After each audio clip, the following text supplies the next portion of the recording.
the best thing to do is study on your patients. Study on them. We're on elbows. You got some elbows? All right, elbows. So we want to think about elbows in terms of its function. And then we want to think about elbows in terms of its anatomy, right? So in terms of function, elbows have to be stable, right? It provides a certain amount of stability, and of course it provides mobility, right?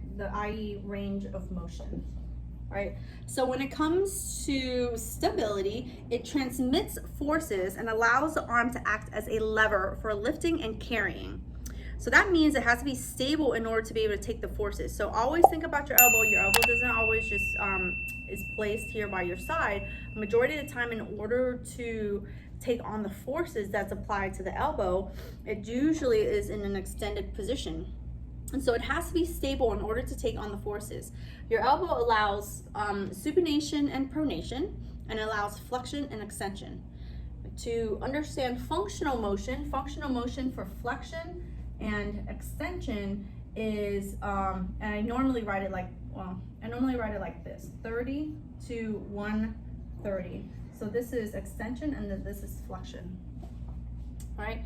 So the worst case scenario, you're at 30 degrees of extension, right? So this is zero, and then this is 30, right? So some people have hyperextension, I have hyperextension, right? But functional motion is 30 to 130, and for supination and pronation is 50 and 50. If you have decreased elbow range of motion, then you will have decreased ability to position your hand in space, right? So you have to have stability to be able to maintain and have the force, and you have to have mobility to be functional. In full extension, 60% of the load is directed to the capitellar joint, and 40% is directed to the ulnohumeral joint. With flexion, it's equally loaded. So that concept of what your arm, where the force is being applied when it's in extension versus flexion, is a key concept to understanding why it tends to hurt more on the lateral aspect of the elbow, and understanding why with certain ergonomic education, it's all about, you know, keeping the arms by the side versus doing a lot of things where the elbow is extended.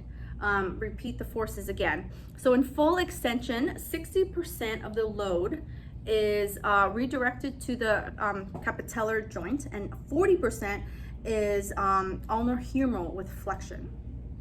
So in flexion, you just have more stability, right? Less forces.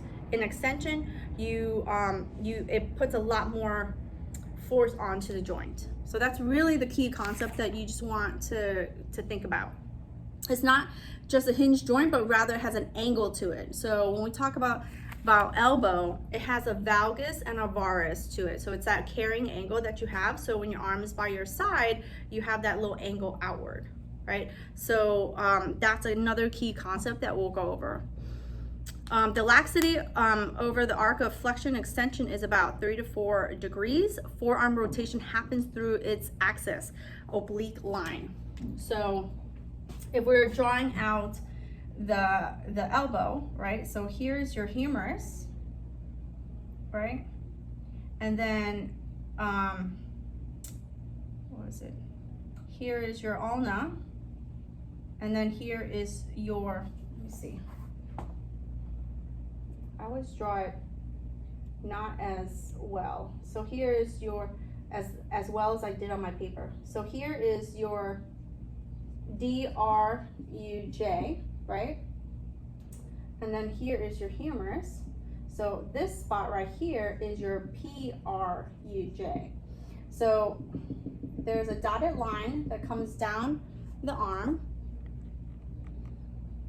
right? So if you imagine your standing anatomical position, you have a certain angle. Some people have more of an angle than others, but you have this this imaginary line that is between your proximal DRUJ and your distal DRUJ that allows you, it's like a hinge of a door that allows supination and pronation. So anytime you have elbow issues, anytime you have elbow issues, you have to always think about, you know, is it from the elbow level or is it from the wrist level? And this is something where we'll go into when we, you know, talk about complex cases, right? So that's essentially the function of and the dynamics, the biomechanics of the elbow. Now, when it comes to anatomy,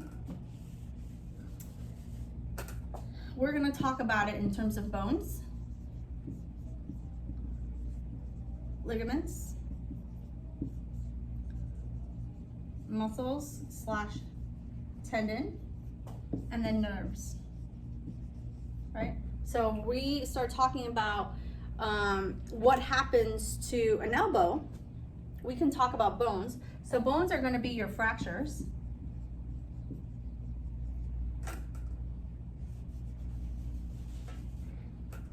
Ligaments are going to essentially be your dislocations, right? And sometimes they happen together. I can't do this like squiggly thing right now. I don't know why. It's been, oh dear Lord. Okay, I can't. You know what I'm trying to do? That little bracket thing. I don't know what's going on with my brackets. But yeah, so bones, think about fractures, think about which bones they are. We have 3 bones in the elbow. So that's how I kind of I like to chunk that information up and break it up and say, okay, well, we have 3 major bones in our elbow that make up our elbow joint. Which bones get broken and how do we deal with it, and what are the surgeries, and then what do we need to do as therapists to, like, you know, help them get movement, right? Help them make sure that they have stability, right? We don't do the job. The doctor does that job, and we just need to make sure, is it stable or can I move it, right? Now, if they fall and have something happens and there's a dislocation, then most likely it's a ligament issue. And then we again say, do they have stability? What do I need to do to promote that stability, right? And then how can I get that range of motion back, right? And then we have muscles and tendons. And here it's like, we want to know the muscles that impact and move the joint, right? So what are the muscles that cross through, that have an effect, that move the elbow, flexion, extension, supination, pronation, and of course all the other muscles that pass through to support, right? And then the tendon part comes in when, well, what happens? Is it a triceps tear? Is a biceps tear, right? So of course this is going to be your distal biceps tear, and then triceps tears can happen. Of course, it's not as common, but tricep tears can happen, right? And then nerves are usually your complications, right? Your complications, because nerves also pass through that elbow joint.